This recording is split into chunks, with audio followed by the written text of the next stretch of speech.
నమస్తే సార్. నమస్తే సార్. మీ పేరండి? బాలస్వామి అండి. ఏం చేస్తుంటారు? వ్యవసాయం పని అండి. ఏ ఊరు? రాయుడుపాలెం. ఓకే అండి. జగన్మోహన్ రెడ్డి గారి పరిపాలన ఏ విధంగా ఉందంట? ఏమీ బాగోలేదండి. మనవందే పునః మాట తప్పనన్న పెద్ద మనిషి పిల్లల హాస్టల్ సీల్డ్ కోసం మా మనరాల కోసం వెళ్తానండి. సర్పంచ్ గారి దగ్గరికి వెళ్తే ఎలక్షన్ అప్పుడు మేమేదో సందాలు వేసుకుని ఆడపిల్లలకి ఏదైనా చీరలు కొనుక్కురామని పంపిస్తే ఆ మాట మామూలుగా ఆ సీట్ అడతాకి వెళ్తే అది తెచ్చారు, ఆ రోజున అది పంచారు, ఈ రోజు ఇది పంచారు, అది మా వల్ల కాదని చెప్పని అంటున్నాడండి. ఆ మాట ప్రకారంగా మేము చింతన ప్రభాకర్ గారి దగ్గరికి వస్తే వాళ్ళని సార్ నాకు సీటు పిస్తాను అక్కడికి వెళ్ళండి మీరని అప్పటికప్పుడే 24 అవర్స్లో ఫోన్ చేసి మా మనవరాలకి సీటు అందజేసే మనిషి ఆయనండి. మంచి మనిషి ప్రభాకర్ గారు. ఏ కబురు వచ్చినా సరే ఏ వాళ్ళనట్టు వాలిపోతాడండి ఆయన చింతన ప్రభాకర్ గారు. ఆ ఒక మంచి మనిషి ఎక్కడ కూడా ఎన్నికన దొరకడండి. మా జిల్లాలో మొత్తం 3 జిల్లాల మీద ఒక ఎన్నికన దొరకడండి అట్లాంటి క్యాండిడేట్ అదండి. ఈ జగన్మోహన్ రెడ్డి గారి మద్యపాన నిషేధం అన్న వ్యక్తి మద్యపానం నాసిరకం మద్యం అమ్ముతున్నాడు, బ్రాండెడ్ కంపెనీలు దొరకట్లేదు అంటున్నారు. దాన్ని మీరు ఏ విధంగా? మీ పిల్లలు ఇంటర్మీడియట్ మరియు ఎంసెట్ చదువుతూ సబ్జెక్ట్స్ లో కన్ఫ్యూజ్ అవుతున్నారా? కాన్ఫిడెన్స్ లెవెల్ తక్కువగా ఉందా? రిపీటెడ్ మిస్టేక్స్ చేస్తున్నారా?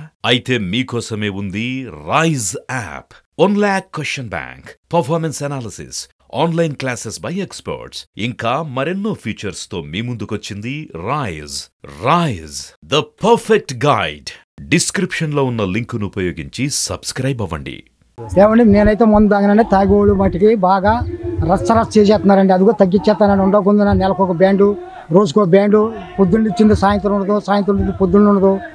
అది ఇది కాదంటే మామూలు బ్లాక్ కింద చంపేస్తారండి. తాగిన వాళ్ళు ఇట్లా చెప్పుకుంటారండి. నేనైతే ముందు తాగను.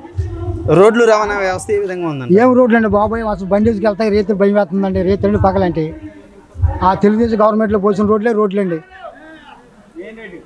ఇప్పుడు అదేవిధంగా రాష్ట్రంలో అభివృద్ధి ఏమైనా జరుగుతుందంటారా? ఎక్కడ ఏం జరగట్లేదండి. ఉపాధి హామీ పథకం 100 రోజులు చేపించేవాళ్ళు తెలుగుదేశం గవర్నమెంట్లో. 100 రోజులు చేసేవాళ్ళు, కనీసం 10 రోజులు 15 రోజులు చేసి అయిపోయింది మీ రోజులు అయిపోయింది అని చెప్పడం.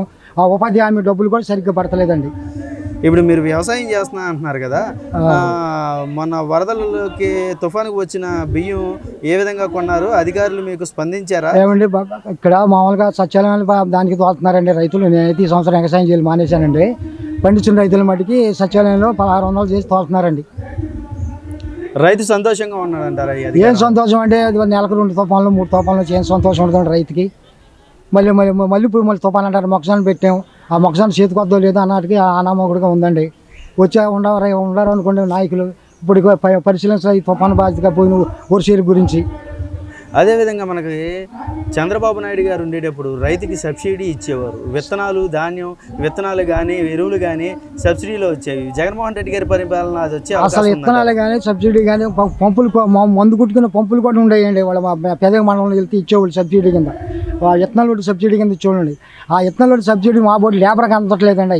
అవి పెద్ద వాళ్ళు తీసేసుకుని వాళ్ళే మార్చేసుకుంటున్నారు. ఈసారి మన రాష్ట్రంలోని అధికారం ఎవరికి వస్తే బాగుంటుందంటారు?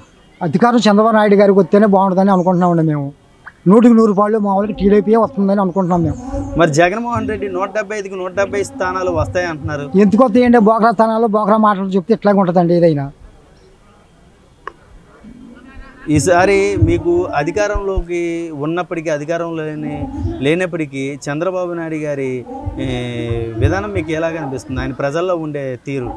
ప్రజలు ఉండే తీరు ఆయన మంచి వ్యక్తి, మంచి చూడండి. ప్రజల్లోకి వచ్చి మాట్లాడతాడండి. ఏదైనా ఇబ్బంది జరిగితే ఇబ్బందిని దాన్ని పరిశీలించి నాయకులకు చెప్తాడండి. చెప్పి ఎమ్మెల్యే గారికి కూడా చెప్పి అదేంటో తెలుసుకోమని చెప్పి అంటాడండి. ఆయన పద్ధతి బాగుంటుందండి. ఓకే అండి, థ్యాంక్ యూ.